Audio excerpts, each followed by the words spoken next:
Bismillahirrahmanirrahim. Assalamualaikum warahmatullahi wabarakatuh. Selamat pagi, salam sejahtera bagi kita semuanya. Bapak Ibu sekalian yang saya hormati, pagi hari ini saya mendapatkan informasi bahwa kasus global sudah mencapai 15.800.000 dengan angka kematian 640.000. Di Amerika Serikat sendiri sudah mencapai 4.200.000, di Brasil 2.300.000, di India 1.400.000. Oleh sebab itu, hati-hati betul, jangan sampai aura krisis itu sudah hilang, semangat menangani krisis ini hilang atau turun. Oleh sebab itu, saya ingin menekankan beberapa hal yang perlu menjadi perhatian dari komite. Yang pertama, komite ini dibentuk untuk mengintegrasikan kebijakan kesehatan dan kebijakan ekonomi agar seimbang antara gas dan remnya. Dan penanganan kesehatan menjadi prioritas.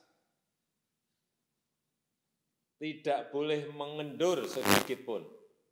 Jadi aura krisis kesehatan ini harus terus digaungkan. Sampai nanti vaksin tersedia dan bisa digunakan secara efektif. Jadi perlu saya tekankan juga bahwa tidak ada yang namanya pembubaran Satgas COVID-19, enggak ada. Baik di pusat maupun di daerah. Semuanya harus tetap bekerja keras.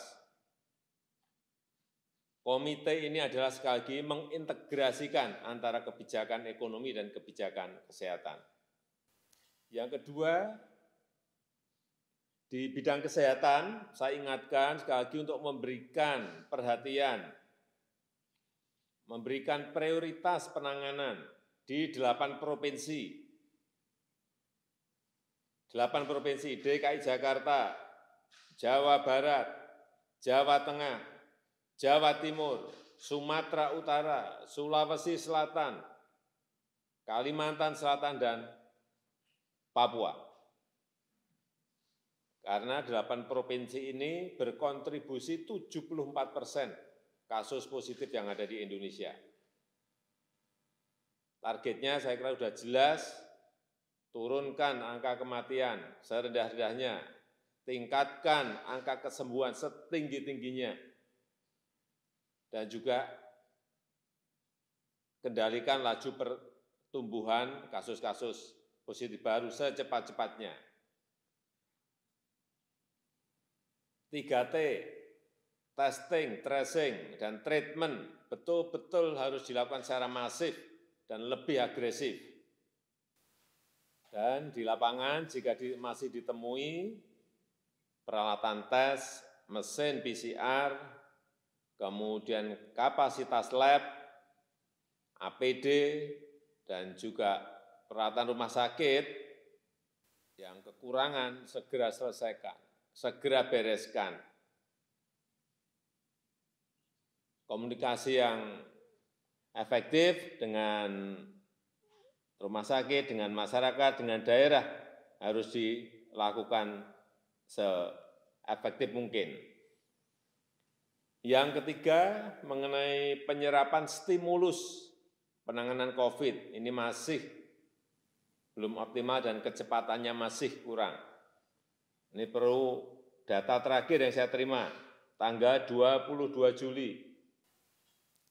Dari total stimulus penanganan COVID yaitu sebesar 695 triliun, yang terrealisasi baru 136 triliun, artinya baru 19%. Sekali lagi, baru 19%. Di perlindungan sosial 38%, di UMKM 25%, Ini termasuk penempatan dana di Himbara 30 triliun.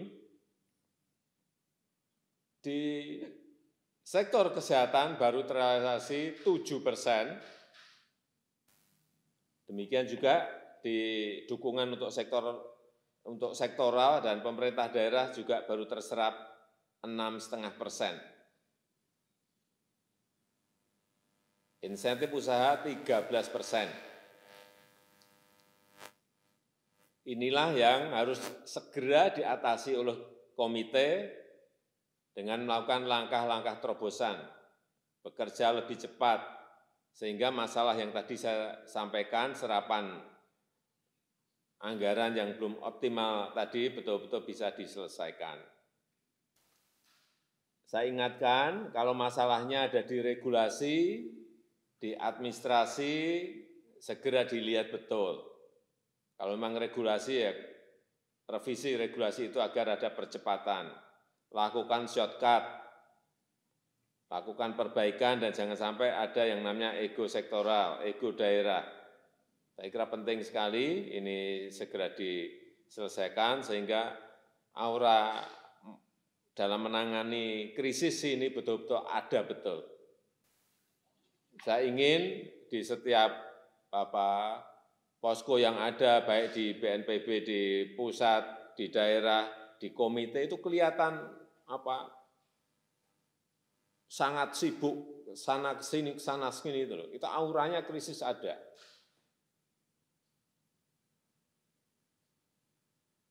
Saya rasa itu yang bisa saya sampaikan. Terima kasih.